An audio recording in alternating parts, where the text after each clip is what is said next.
Okay, this looks a little different in your notebooks. I took out the red, but it should have been in your notebook already, federal and New York State regulations for farm products. So if we have another issue with my slides, please let me know. It may have something to do with how my computer's set up. But anyway, so I'm just going to touch a little bit on what Roxanne had spoke about a little while ago, and also kind of give you an overview of the USDA and the 5A licensing, give you a quick short about the Liquor Authority, and also kind of round out the food safety. So, all right, so we're going to talk a little bit about the USDA Food Inspection Service, food safety. We're also going to talk about New York Ag Markets 20C and 5A licensing, which Roxanne did touch on. We're going to talk about on-farm brewing and also the New York State Distillers licensing.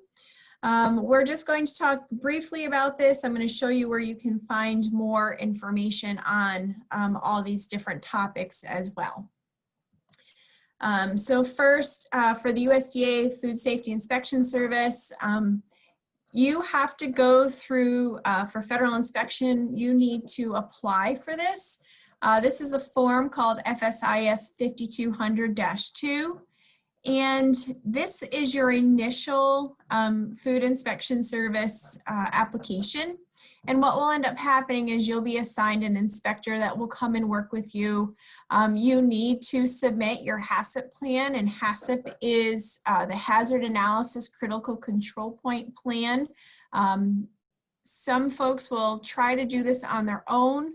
Other folks will get people to come in and write that plan for them.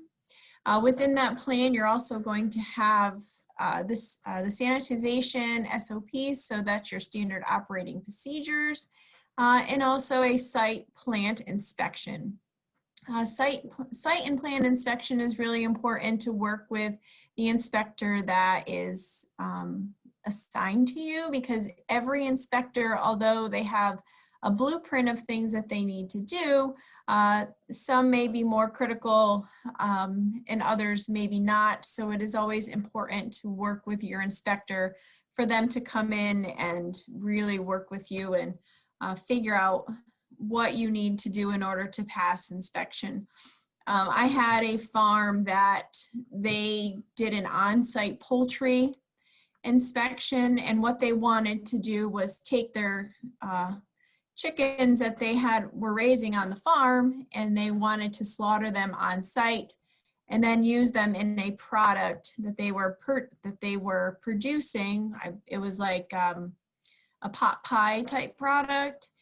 And because they were selling those products across state lines, they had to go through a tremendous amount of rigmarole in order to get licensing to do those things. So I always caution folks, before you even think about doing this, to please contact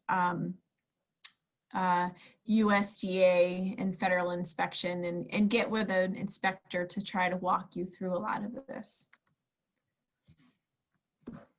So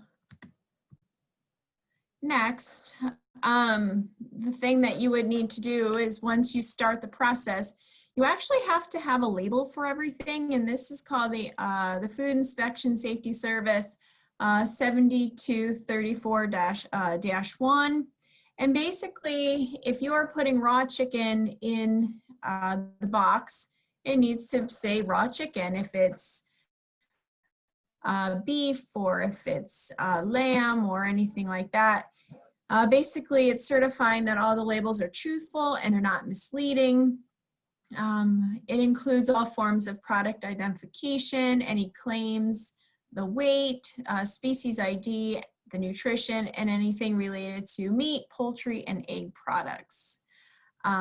If they are heat-treated food products, all the above are required, especially if they are created and shipped out of New York State. So I did type in here the USDA website that you can look at all that inspection. And if you look in your notebook, you'll be able to find that website. So continuing on, like I said, I'm just doing a brief overview. Continuing on to the New York Ag and Markets 20C and 5A licensing. As Roxanne spoke, they talked about food manufacturers, processing plants, and wholesale bakeries and retail food. Any type of food prep, you really need to look at your 20C licensing. And obviously there are some exemptions that she spoke about, especially anything licensed by the State Liquor Authority and adhering to the good manufacturing practices. And again, I did add on there the website that you can take a peek at as you move forward. So the one that we really wanted to focus on, because a lot of people don't really think about this, is the 5A licensing through New York Ag and Markets. We did talk about the 20C, but the 5A licensing is basically for slaughter of livestock, poultry, and also deer processing. Some products can be offered for sale, i.e. poultry, and others cannot. So poultry can be offered for sale, but if you have sheep that you're going to process or cattle that you're going to process, that cannot be offered for sale. That is for direct consume only of yourself.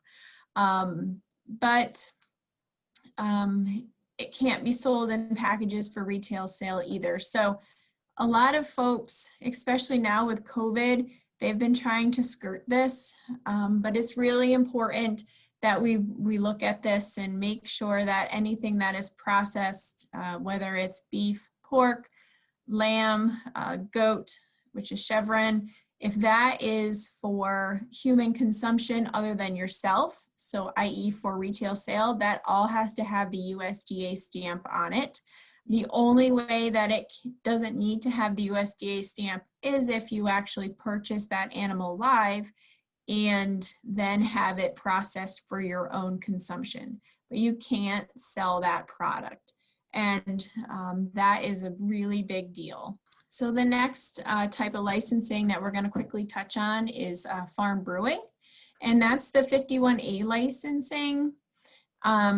So if you want to, there are some limitations to that. So you need to really look at the law. But farm brewing licensing is about beer, for cideries, for braggot, and tastings at the farm brewery level. And of course, like I said here, that there are some limitations that do apply. So it's important to take a look at that. And working back to Mariane's presentation about all the liabilities that could be attached to it. So your zoning and liabilities. So you need to really take a look at that if there's something that you want to do on the farm brewery side. And of course, when we talk about farm brewery, we don't encompass a distillery on this. So when you're looking at the distillery license, that is even more different than the brewery license. And that's considered the Section 61.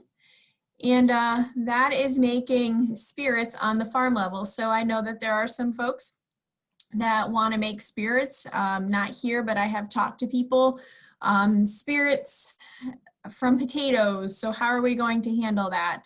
But there are some different types of licensing, and there's an A, B, C, D license, and you need to really look at those licensings and talk to New York State Ag and Markets if that was something that you want to do. Again, you've got the State Liquor Authority you need to contend with, as well as Ag and Markets. So again, looking at the different types of licensing and also working with somebody at Ag and Markets is highly recommended. We don't want you to start a process and then find out that there's other issues that go along with that. Sorry, Nichole, this specifically applies to me. And Sure. You said you wanted someone, we should have someone from Ag and Markets? Yes. Is that part of the extension? No, Agriculture and Markets is New York State. Okay. So you need to talk with, so if you look in your binder and look at the number 8 slide, It will say www.newyorkstate.gov/legislations laws ABC-/61. Type that into your browser and you will be able to look at the different types of licensing on the farm level. And then you would be able to connect with somebody to help you out.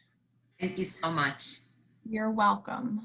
Trying to keep with the spirit of Otsego County, Delaware County. I just wanted to put up here the Cooperstown Beverage Trail. If you were ever looking at something, New York cider, Bowling New York, all these different, Bowling New York Wine and Grape Foundation, New York cider, if you were ever thinking about doing those types of projects, those would be two really good. Bowling New York Wine and Grape Foundation is a great place to tackle some of your questions too. There's a lot of different growers and people that can help you out. So with that, I'm going to stop sharing so that I can see everybody. Do I have any quick questions? Nichole, this is Jim Barber. Hey, Jim. I may have missed it, but if you're doing distillery, you also need to deal with TTB at the federal level. To be, Yep, the tobacco and firearms. yeah, Yep. you do that actually before you go to the SLA. So, yep, you're absolutely right, Jim. There's a lot of state and federal requirements that need to be managed. So, absolutely. Thanks for pointing that out. We've been through it. So, Yes, you have. What is the limit of poultry you can have before it moves into another category? So for on-site poultry, it's usually 1,000 birds annual, but there are different levels. So again, speak with New York State Ag and Markets. There are different levels on-site bird processing. They can even go to it can even go to 5,000 depending. So I always tell people to make sure you speak with folks at Ag and Markets about that. Okay, Roxanne made a comment in the chat, Ag and Markets Food Safety and Inspection. They do inspections on all alcohol producing facilities. You may need a 20C license, but farm designated is usually exempt from licensing, but must register with Ag and Markets. Very complex. It is very. So that's why just touching on it, it was important. But know where to get good information because we don't know everything. So we want to just touch on it and provide the places that you can go and find more information. And she also mentioned again the 5A licenses. Corey Skier is 518-457-5457. Thank you, Roxanne.